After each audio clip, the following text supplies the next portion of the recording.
Scorpio, hi! Welcome to Mr. Queen PH at ito ang inyong weekly reading for January 8 to 14, 2023. This is a general reading. Just take what resonates. Watch your Sun, Moon, Rising, Venus for other messages. And thank you sa lahat ng mga sumusuporta dito sa ating channel. Just a reminder, gamitin niyo lamang ang reading na ito bilang gabay. And pa-follow, like na rin ang ating Facebook at TikTok. Lahat po yan, Mystic Queen PH. And please check out my Shopee. Available ang mga protection and prosperity items, bracelets, zodiac sign bracelets, and many more. Link on the description. Ayan. So let's see, Scorpio, what's up with you this week? For Scorpio. Deep knowing. Mas magiging heightened ang inyong instinct, ang inyong intuition. If you are working in the spiritual community, kung ikaw ay tarot reader, astrologer, psychic, so mas lalong lalakas ang iyong instinct, ang iyong intuition. Maari ring meron ka mga pag-aaralan related sa occult, related sa spirituality, different forms of divination. Ayan. And yung iba, pwede rin kayong merong matutuklasan na sekreto or a revelation sa inyo ng ibang tao. So let's see, ano pa? Scorpio. You have the Hierophant. Merong mentorship or learning, higher learning for some of you. Yung iba, literal na magsisik ng higher education. Pwede mag-aaral kayo ng master's degree, doctorate's degree, or just to gain more knowledge sa mga bagay na very much interested ka. Lalo na kung ito ay may kinalaman sa spirituality, sa occult, sa, divination. You have the Five of Wands. You're feeling competitive. Oo, mas gusto mong, palawakin pa kung ano yung meron ka ngayon. Like, if you already have a business, you want to expand this business, you want to, mas ka ngayon, energetic, no? Na mas may patunayan pa. Hindi lang sa iba, but also para sa sarili mo. So, there are some opportunities waiting for you outside of your comfort zone, Scorpio. You also have the Four of Wands. So, some of you, merong paglipat ng bahay, or pwedeng naisip nyo na mag-relocate sa ibang bansa, sa ibang lugar, lalo na kung kayo ay newlywed, bagong kasal, or you just want to try yung energies ng ibang lugar. Kasi, di ba minsan, sa isang lugar na tinitirahan natin, parang feeling natin ang heavy na ng energies. You want something new, you want something fresh. So, for some of you, may explore kayong other opportunities. Oo. You have the Nine of Wands. Yeah, I think, yung iba sa inyo, medyo you feel na medyo mabigat yung energy ngayon ng situation nyo sa trabaho, sa business, sa career ninyo. So, I feel like you want to have, some change, in your situation ngayon. Especially sa living situation ninyo. But, hindi nyo magagawa yan kung hindi nyo i-explore, i-research, pag-aaralan yung options ninyo. So, parang tinitingnan nyo, what are the options? You have the Seven of Swords.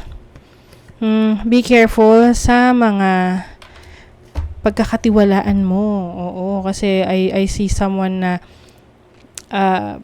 akala mo, kaibigan mo siya, pero hindi pala. Meron pala siyang hindi magandang intentions. And I think it's only a matter of time bago mo malaman yan. So, like what I mentioned sa'yo kanina, merong revelation. Pwedeng ito yung tao na meron palang hindi magandang intentions towards you. So, be careful in dealing with people na yung tipong masyadong mabulaklak magsalita, or pwedeng schemer, scammer, ganyan, na energy. So, yeah, lalo na kung this person is always praising you, parang laging magaganda yung sinasabi tungkol sa'yo pag nakaharap ka. So, be careful. There are also some people na nag-a-admire sa'yo, nakukuha mo yung attentions nila. Lalo na if you are in the creative world, nasa creative creative business, creative industry. You have Mars in Sagittarius in the 9th house. Yes, patutunayan mo kung sino ka. Patutunayan mo kung sinong magaling. Ayan. So, I feel like you will show them who you really are. You will show your strength. Mas mangingibabaw yung lakas mo, no? And some of you will also spend more time sa inyong sarili.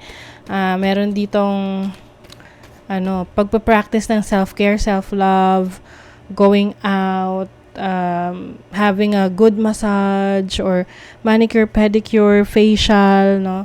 Magpapaspa, ganon. Anything that will make you feel more taken care of, no? And will make you feel more confident.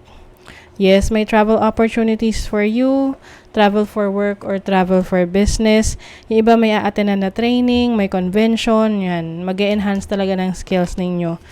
So, yung iba sa inyo, meron kayong, maaring hanggang ngayon, di pa rin kayo naka-move on sa naging wrong decisions ninyo sa inyong trabaho, sa career nyo, sa business ninyo. So, mas maganda na just learn from that, no? And move on, move forward. Kasi, you always have a chance to correct something or to improve something. Yes. And huwag ka mag-alala kasi yung effort mo, this is going to be rewarded, no? So, yung iba sa inyo, meron kayong matatanggap na appreciation, parang plaque of appreciation, yung iba awards or bonus, incentive sa trabaho dahil sa mga nagawa ninyo. So, sa relationship naman, yung iba sa inyo, you are dating, going out, no? You are getting to know some people. And importante that you know your expectations, alam mo rin yung expectations ng person that you are dating para hindi kayo umaasa sa isa't isa na ito pala ganito siya, ganito siya, ganyan siya. So, mas maganda na you know what you want in your connection in a relationship. So, para makaiwas ka sa yung nag-a-assume. Oo. So, mas maganda na mas direct to the point. Some of you may be dealing with a karmic relationship. So, pag karmic talaga medyo challenging ang connection na to kasi it will bring out the worst and the best sa inyo sa isa't isa no? It's a learning experience for some of you. So, ang importante rito is matutunan nyo yung lesson kung ano man yung maituturo nyo sa isa't isa. Yan, through the experience ninyo sa relationship. So, there's a possibility that you will be dealing with someone na merong karmic connection. Okay? Which means na you are meant to know each other para meron kayong lessons na maibigay sa isa't isa. Kayo man yung magkatuluyan o hindi. Okay? So, that is your reading, Scorpio. Kung nagustuhan nyo ito, naka-resonate kayo, mag-comment kayo dyan. Like, share, subscribe para lagi kayo updated sa ating mga readings. Thank you so much, Scorpio. See you again.